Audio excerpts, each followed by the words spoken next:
Okay, the most interesting type of problem is the one that has exponents on both sides of the equation and the bases are not the same.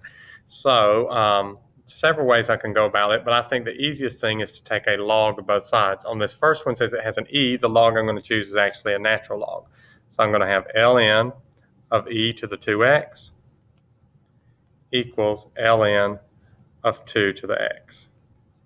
Now at this point, there is a property that says anytime I have an exponent in a log, I can bring it down in front. I kind of think of it as if you get something stuck in a tree, maybe a frisbee or a football or something, sometimes you might take a broom handle or a long stick or something a lot like a log and kind of knock that tree around until it finally comes, till you finally get that frisbee or whatever out of the tree. Well, by taking the log of both sides, we knock those exponents down so they're down in front of the logarithm. So I have a 2x ln of e equals x ln of 2.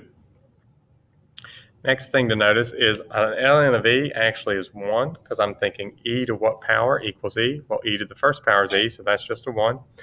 Now I have x's on both sides, so whenever I have x's on both sides, I need to subtract to get all my x's on one side. So that's 2x minus x ln of 2 equals 0. And if I was solving this algebraically, since I have both terms with an x, I need to factor out an x.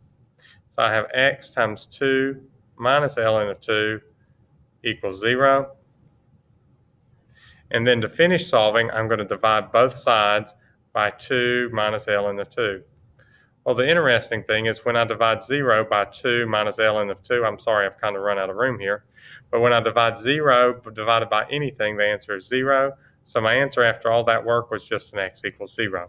So you can see that you can solve these algebraically, but it's a little interesting. We might try one more just to show you that you can do these algebraically. On this next one, I would take, I'll go ahead and work it over here so I might have a little bit more room.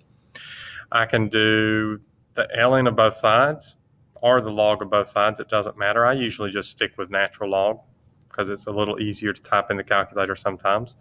So ln of 4 to the x equals ln of 3 to the x minus 1.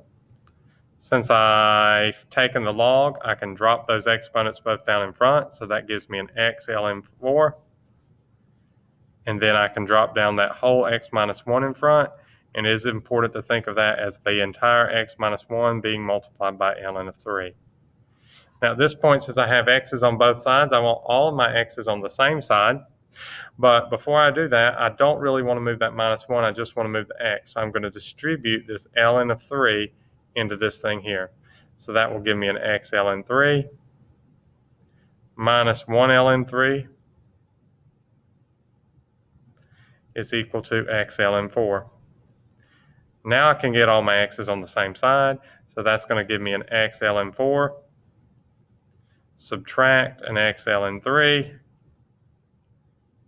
equals negative ln 3.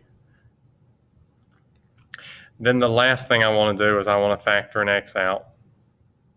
And I'm going to have an ln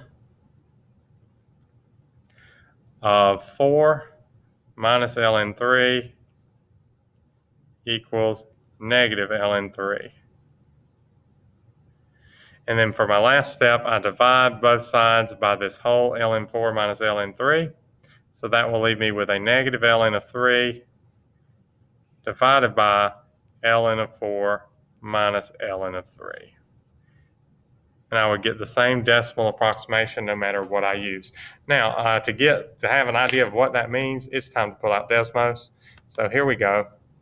I'm going to go ahead and type my division symbol first to make my fraction. So negative ln of 4, or ln of 3, I think it was, and then an ln of 4 minus an ln of 3, and it gives me a decimal approximation of negative 3.8 something.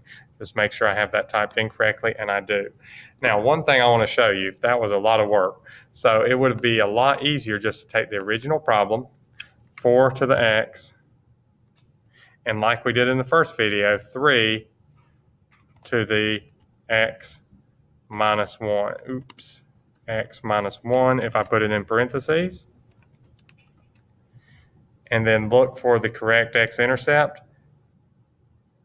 And there it is, right there, the x-intercept.